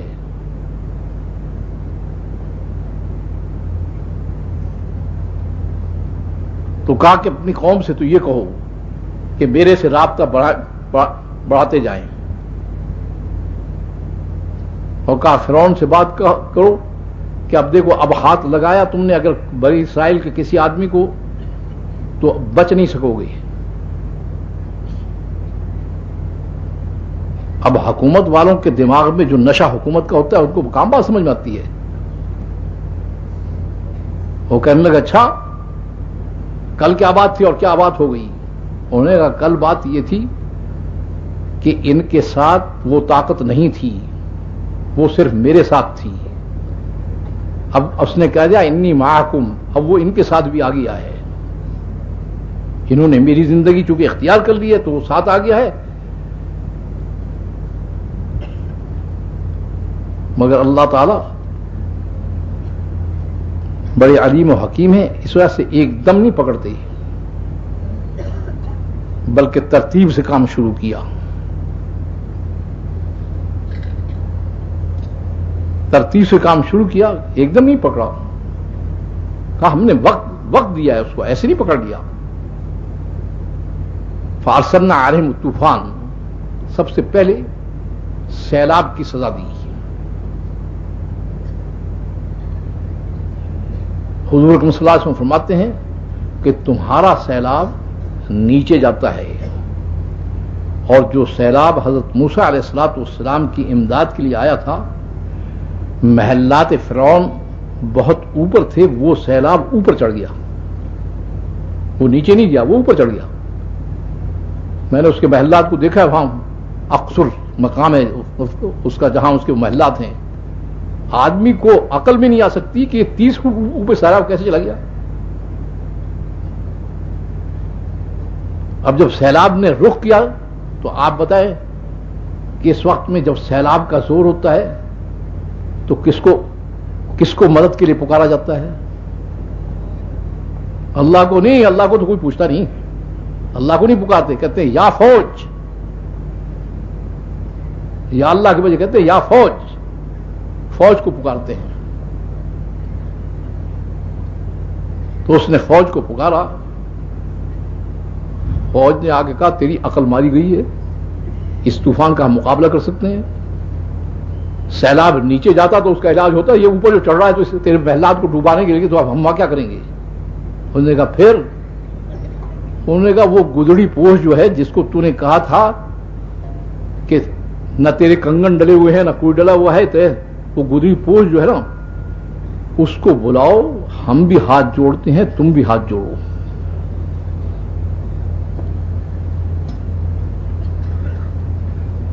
اللہ تعالیٰ جو ہے اس کا نظام یہ نہیں ہے کیا کہ جی فرعون کی حکومت چھین کے دے دیتے، یہ نہیں کیا. اللہ نے فرعون کی حکومت وہیں رکھی، اس کے ہاتھ جوڑوائے صاحب دعوت کے سامنے.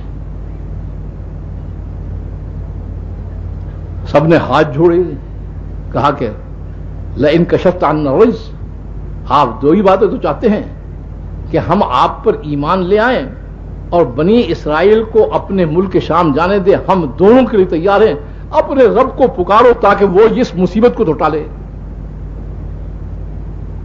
اب میں اور آپ ہوتے تو ہم کیا کہتے ہیں؟ بچوں اب پکڑا گیا ہے، اب آیا ہے قابو کے اندر، شکنجے کے اندر، اب جگڑتے ہیں تجھے کیسے. مگر نبی کے سینے کو اللہ نے بڑا وسیع کیا ہوا ہوتا ہے. حضرت موسیٰ علیہ السلام نے دعا کی، وہ سیلاب واپس لوٹ گیا. حضرت موسیٰ علیہ السلام نے فرمایا کہ چل بھائی اپنے وعدے کو پورا کر، ایمان کا بھی وہ بھی. کہتا ہے روز روز جادو تھوڑی چل جاتا ہے. جادوگر ایک دن تیرا جادو چل گیا، اب روز تھوڑی چلے گا. جب آدمی اندھا ہوتا ہے عقل کا تو پھر ایسے ہی سوچتا ہے. وہ سارے سامنے اس کو کہا کہ یہ جادو نہیں ہے، جادو کی طاقت تھوڑی ہے، یہ تو اللہ کی طاقت ہے جو یہ کر سکتی ہے.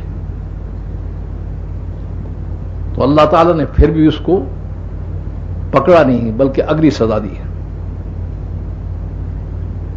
ٹڈیاں بھیجی، ٹڈیاں.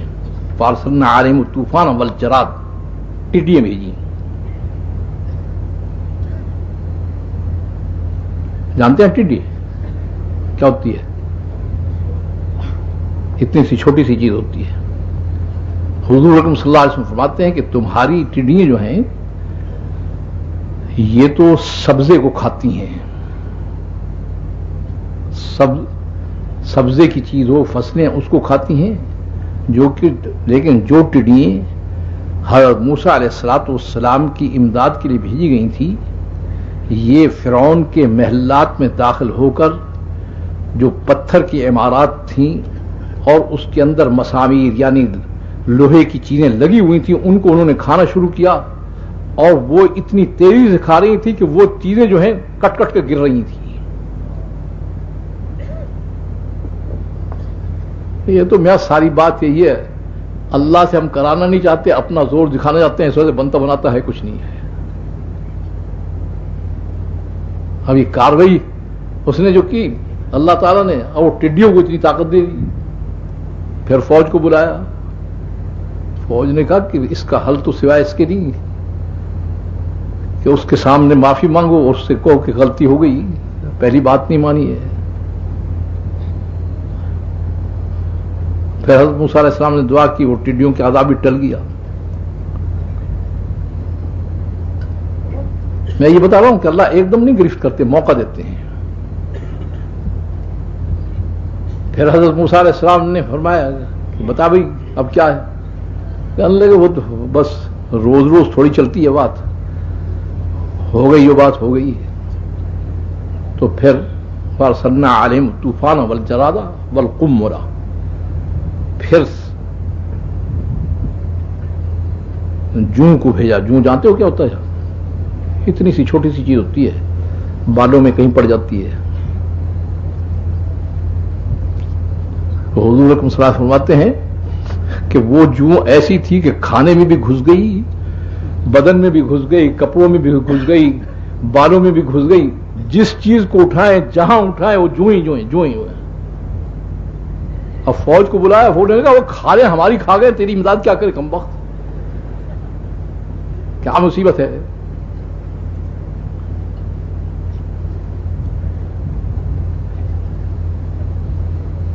پھر حضرت موسیٰ علیہ السلام سے معافی مانگی، پھر انہوں نے دعا کی، پھر مصیبت ٹل گئی. لوگ کہتے ہیں کہ اللہ کیا کر سکتا ہے؟ اللہ یہ کر سکتا ہے. اللہ کے بن کے دیکھو پھر اللہ کیا کر سکتا ہے.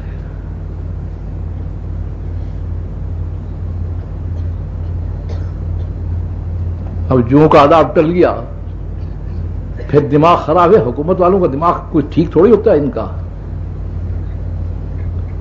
ان کو حکومت کا نشہ جو ہے سوچنے نہیں دیتا. تو پھر ارسلنا علیہم الطوفان والجراد والقمر والضفادع، پھر مینڈکوں کا عذاب آیا. اب مینڈکوں کا عذاب کیا تھا؟ پانی لیں تو مینڈک بن جائے، کھانا لیں تو مینڈک بن جائے، کپڑوں میں مینڈک، لباس میں مینڈک، پیر رکھے مینڈک، ہر چیز مینڈک ہی مینڈک، مینڈک ہی مینڈک. آپ کہیں سمجھ رہے ہوں کہ اسپرے کر دیں گے تو مر جائیں گے؟ اسپرے کرنے سے نہیں مرتے، وہ اسپرے کرنے والی مرتے ہیں اس سے. جب عذاب کا مینڈک ہوگا وہ چھوڑے گا.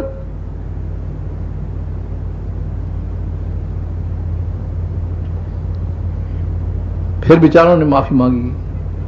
میں بتا ہی رہا ہوں کہ کہتے ہیں نا حکومت یہ کر سکتی ہے، حکومت یہ کر سکتی ہے. یہ حکومت والا تھا، آپ جیسی چٹپونجی حکومتیں نہیں تھی، وہ تھے بھی فرعونی حکومتیں. وہ اصحاب دعوت کے سامنے ہاتھ جوڑنے پر مجبور ہو گئی.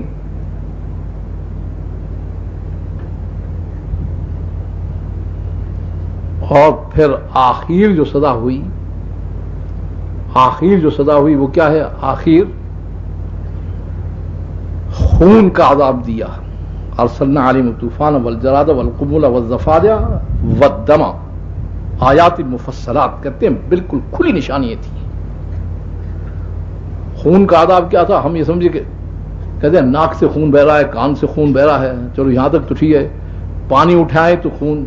کہتے ہیں یہاں تک آیا ہے کہ بنی اسرائیل کے ہاتھ سے فرعونی نے پانی لے کر پینے کی کوشش کی، خون بن گیا، لوتھڑا بن جاتا تھا.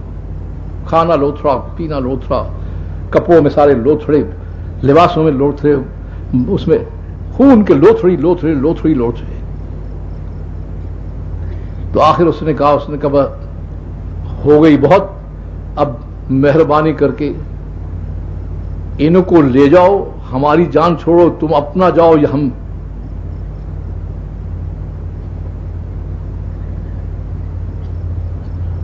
اس پر حضرت موسیٰ علیہ السلام لے کر چل پڑے اور جاتے جاتے اس کو ایک بات کہہ گئے.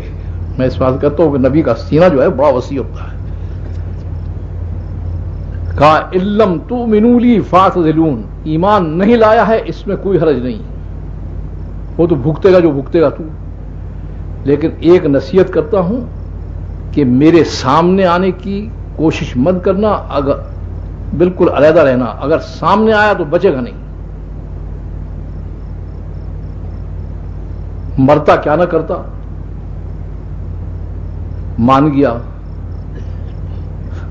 اب وہ یہ حق جو ہوتے ہیں حکومت کے نشے میں، تو آدھے تو پاگل پہلے ہوتے ہیں یہ، اور جو ان کے ارکان حکومت ہیں جن کو ارکان اسمبلی کہتے ہیں، آدھے پاگل وہ بنا دیتے ہیں. اس کو کہنے لگی ملک مصر آپ کا ہے اور پانی آپ کے ہیں اور سمندر آپ کے ہیں اور آپ کا یہ ہے اور آپ کا وہ ہے، اور یہی قوم تو ہمارا بیگار کا کام کرتی تھی، ساری محنت اور مزدوری کرتی تھی، یہ کرتی تھی وہ کرتی تھی، تو ان کو آپ نے جانے کی اجازت دے دی، تو اب پیچھے کون سنبھالے گا، کیا کرے گا؟ ہم تو حکومت کرنا جانتے ہیں، ہمیں تو آتا نہیں ہے ڈنگ ونگ کیا چیز ہوتی ہے. اس نے کہا اچھا یہ بات ہے. چھوٹی سی جماعت ہے، اس کو پکڑ لیتے ہیں، کہاں جائیں گے، کہاں سمندر کی طرف جا رہے ہیں نا، آگے تو نہیں جا سکتے، یہ پکڑے جائیں گے. اس کمبخت کو یہ پتہ نہیں تھا کہ یہ جا نہیں رہے ہیں، اس کو کوئی لے جانے والا لے جا رہا ہے. سمندر بھی اس کے ہیں، ہوا بھی اس کی ہے، پانی بھی اس کا، سب چیز اس کی ہے، وہ لے جانے والا لے جا رہا ہے. تو اس نے پھر پیچھا کیا. عرصے کی بات ہے، میں مصر میں سفر کر رہا تھا، تو مسلمانوں کی عقل کو بھی تو چاڑ گیا نا یہ کافر. تو ایک وہاں کے بہت بڑے کوئی پروفیسر صاحب تھے، وہ کہنے لگے کہ بات یہ ہے کہ اس زمانے میں سمندر کا پانی اتر جاتا ہے، اس لیے موسیٰ علیہ السلام اس میں سے نکال کر لے گئے. یعنی بجائے دماغ میں یہ ہے کہ اللہ کی طاقت نے کام کیا. اب اس کی تعویل کیا کرے تھے، لے گئے. میں نے کہا اچھا. پھر جب پانی اترا ہوا تھا تو میں نے کہا جب وہ گیا تو اس رہتے پانی میں سے وہ کیوں ڈوب مرا اس کے اندر، ساری فوج کو لے کر 7 لاکھ کی فوج مر گئی اس کی سمندر میں.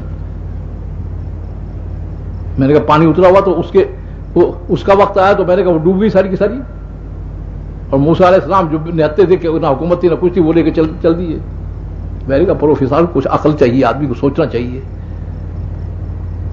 میں نے کہا وہ تو کھلی بات ہے، کھلی بات ہے. میں نے کہا یہ تو اللہ تعالیٰ نے اپنے کمالات میں سے بتایا ہے کہ جب دونوں وہاں جمع ہو گئے، فلما ترات الجمعان، دونوں کی دونوں بڑی جماعتیں جب سامنے آ گئی، قال اصحاب موسیٰ انا لمدرکون، اصحاب موسیٰ ابھی تو اس کے ظلم سے چھوٹ کے آ گئے تھے بیچاروں کی، اتنی تربیت کام ہوئی تھی.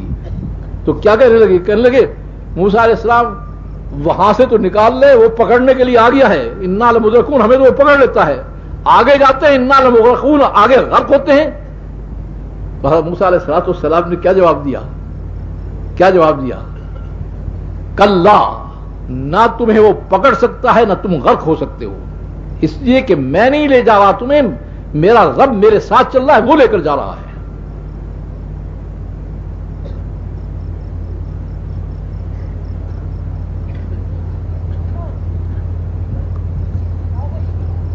تو اس میں آتا ہے کہ جو مومن آل فرعون تھا اس نے اپنے گھوڑے کو ڈال دیا اور سمندر کے پانی کی تیزی نے گھوڑے کو الٹ دیا. تو آ کر کہنے لگا وہ سمندر میں تو گھوڑا جاتا نہیں، اس نے الٹ دیا ہے. حضرت موسیٰ علیہ السلام نے کہا کہ بھائی حکم کا انتظار کرو. حکم کیا آیا؟ کہا یہی لاٹھی تو سانپ بنتی ہے، اژدہا بن جاتا ہے اتنا بڑا، یہ خود تھوڑی بن جاتا ہے، میرے حکم سے بنتا ہے. اس لاٹھی کو مارو اس سمندر کے اوپر میری طاقت سے، میرے حکم سے. یہ لاٹھی نہیں کہ ہے، میرا حکم جو ہے وہ اس سمندر کو پھاڑ کے رکھ دے گا. وہ جو لاٹھی ماری تو سمندر جو ہے وہ پانی جو ہے وہ ٹیلوں بن گیا اور ٹیلوں کی شکل میں کھڑا ہو گیا. 12 قبیلے تھے، 12 کے 12 قبیلے اس میں سے گزر گئے.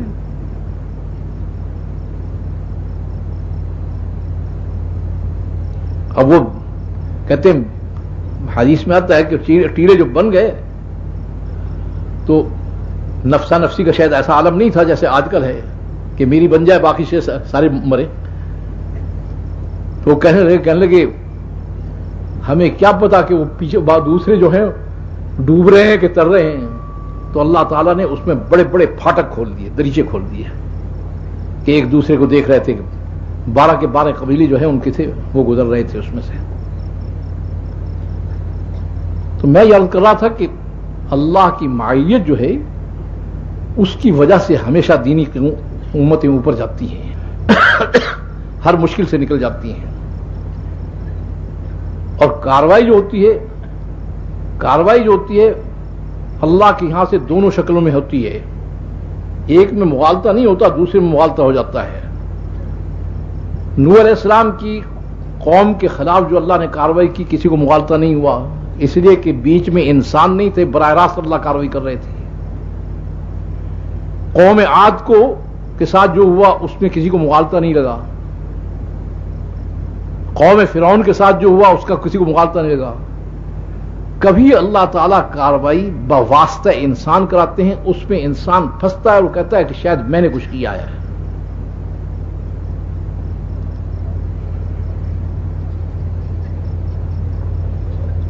اسی کو کہا ہے فلم تقتلوہم ولکن اللہ قتلہم، تم نے کچھ نہیں کیا، میں نے کیا جو کچھ کیا ہے.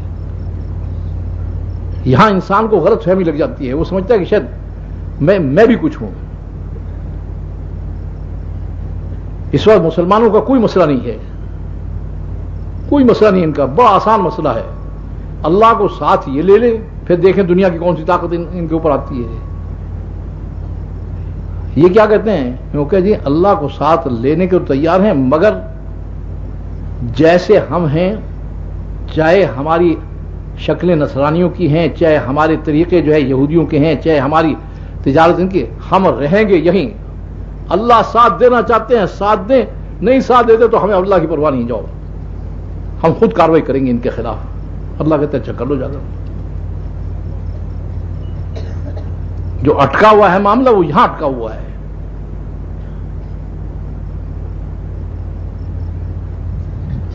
اور کسی کے اگر سمجھ بھی آتا ہے تو وہ کیا کہتے ہیں دعوت سے چلیں، ابدیت کا نظام بحال ہو، پھر اس کے بعد اللہ ساتھ ہوں، پھر اللہ مدد کریں. یہ تو بڑا لمبا نظام ہے. آپ ہی گئے عرصے کی بات ہے، ایک عالم مجھ سے کہنے لگے، کچھ وہ کر رہے تھے بات، کہنے لگے بات یہ ہے مولانا، سیدھی بات ہم کہتے ہیں. یہ میرے ساتھی تھے جو جن کے ساتھ میں آیا ہوا تھا، میرے ساتھی تھے. سیدھی بات ہم کہتے ہیں یہ امت اللہ کے دین پر چلنے کو تو تیار نہیں ہے، لیکن اللہ کے دین کے لیے مرنے کو تیار ہے. میں نے کہا بس یہی مغالطہ ہے. جو دین پر چلنے کے لیے تیار نہیں، وہ دین کے لیے مرنے کو کیسے تیار ہو جائے گی؟ میں نے کہا پھر اگلا اللہ کا نظام ہے، وہ کہتا ہے دین پر چل کر دین کے لیے تو خود اس دین پر چلتا نہیں، ان کی گردن اڑاتا ہے. تیری عقل نہیں ماری گئی؟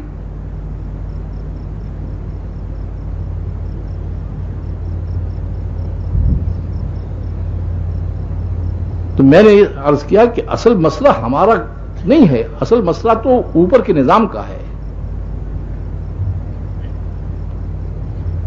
اور پھر عرض کر رہا ہوں، ایک مثال نہیں دے سکتے تاریخ انسانی میں کہ امتیں کبھی، دینی امتیں کبھی اللہ کی معیت کے بغیر اوپر گئی ہوں. اللہ کی معیت کے لیے شرط ہے عبدیت کا نظام. عبدیت کہتے ہیں، عبدیت کو ایک لفظ میں بند کیا اللہ نے، اذ قال لہ ربہ اسلم، سر سے پاؤں تک پوری زندگی کو حوالے کرو.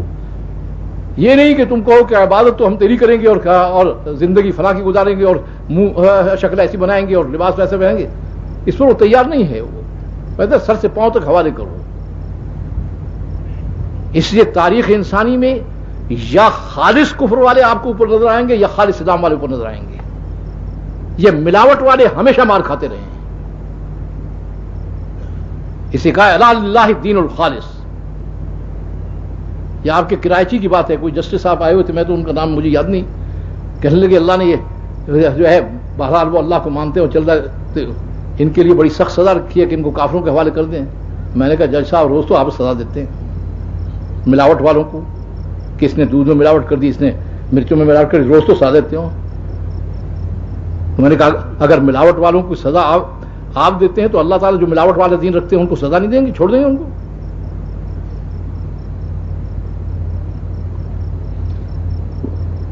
اگر خالص اسلام ہوگا، چاہے ان کے پاس ایک ہتھیار نہ ہو، ایک تلوار نہ ہو، ایک چیز نہ ہو، یہ اوپر رہیں گے دوسرے نیچے رہیں گے. ان کے لیے کوئی شرط اللہ نے نہیں لگائی، بس ایک شرط لگائی ہے کہ میرا ساتھ ہونا چاہیے.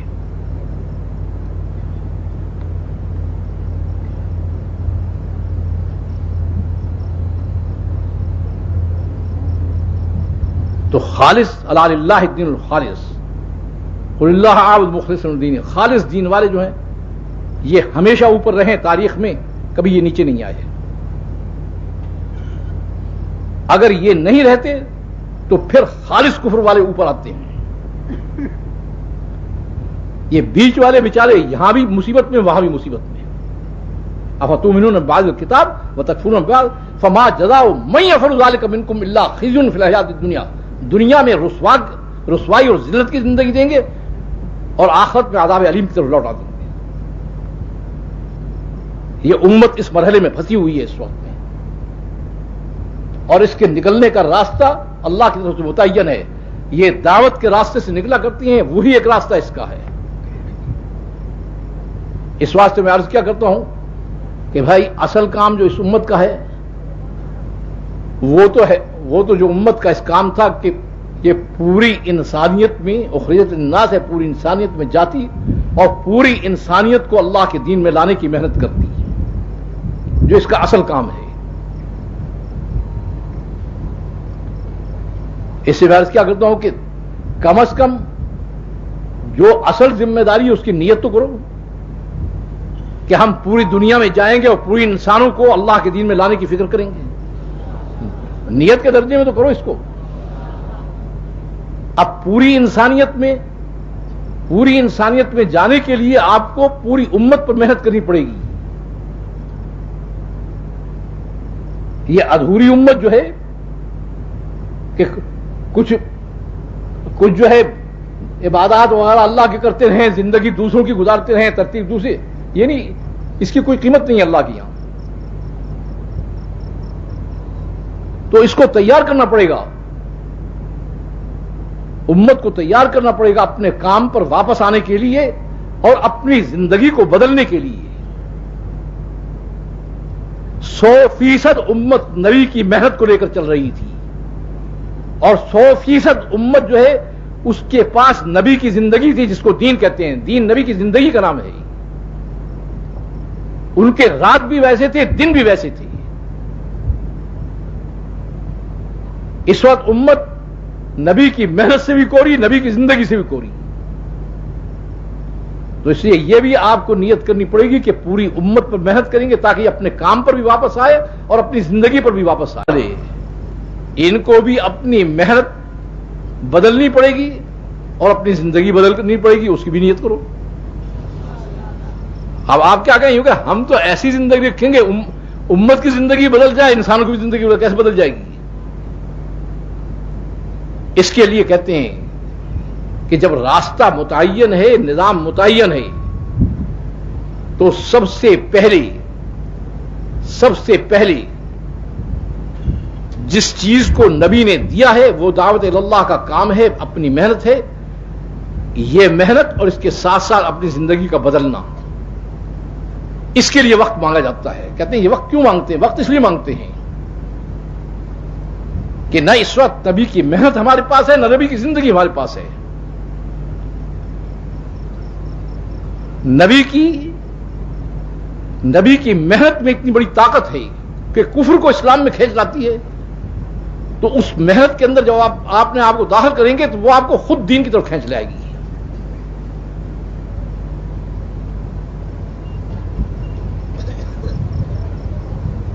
اس لیے کہتے ہیں کہ بھائی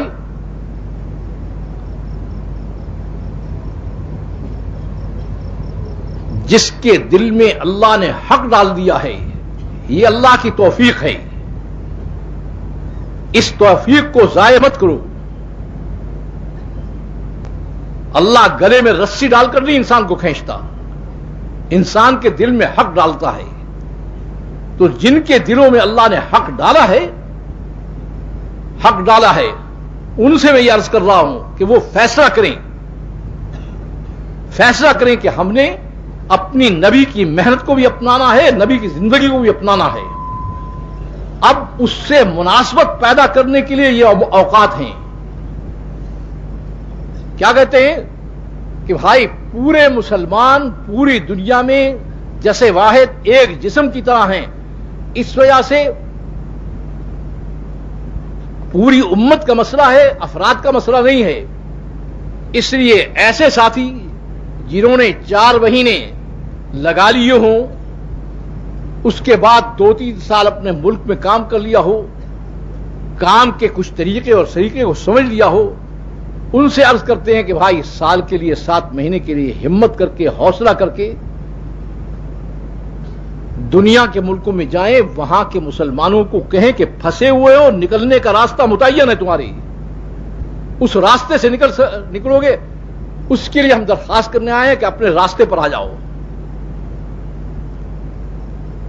جب ان علاقوں کے مسلمانوں پر محنت کریں گے، ان کی زندگی کے اندر تبدیلی دیکھتے ہیں، تو غیر مسلم خود بخود پھر اپنی زندگی کو بدلنے کا فیصلہ کر لیتا ہے.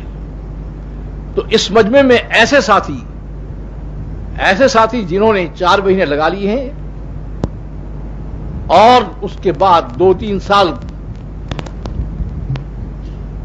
مسلسل کام کر کے کام کے طریقے اور سلیقے تھے، یا ان سے یہ درخواست ہے کہ یہ جن کے دل میں اللہ نے ڈال دیا ہے، یہ اس کی توفیق ہے، اس کو ضائع نہ کریں اور اپنے آپ کو اللہ کی جناب میں پیش کریں سال کے لیے 7 مہینے کے لیے. اور مجمع سے ایک میری درخواست ہے، شیطان اس وقت آتا ہے، کسی کے پیشاب کی جگہ کو کھینچتا ہے، کسی کے کان کھینچتا ہے، کسی کا کچھ کرتا ہے اور کہتا ہے چل بات سن لی ہے. بات سن کر 2 ہی باتیں ہیں، یا اللہ کی جناب میں پیش کرو یا سر ڈال کر رو کہ ہم تھے کہاں اور پہنچے کہاں ہیں. یہ جانے کا وقت نہیں ہوتا. عام طور پر ہم چونکہ تقریروں کے سننے کے عادی ہو گئے ہیں، اس وجہ سے ہم سمجھتے ہیں کہ بس سن لیا اب چلو. یہ پتہ نہیں کہ یہ دعوت اللہ ہے. اس کا مطلب یہ ہے کہ میں اللہ سے بھاگ رہا ہوں، اللہ سے بھاگ رہا ہے تو وہ نام کاٹ دیتا ہے. یہ جانے کا وقت نہیں ہوتا. جی بھائی، اب اس میں جو ایک ترتیب ہے، اس ترتیب کو اپنا لے تو سب سے اچھا ہے. وہ کیا ہے کہ ہر مسجد، ہر دیہات، ہر علاقہ لکھوا دے کہ ہماری پوری جماعت تیار ہے. یہ تو اصل ترتیب ہے، وگرنہ افراد کے درجے پر لکھوا دیں. جی فرمائیں. نہیں، ابھی ٹھہر جائیں. ابھی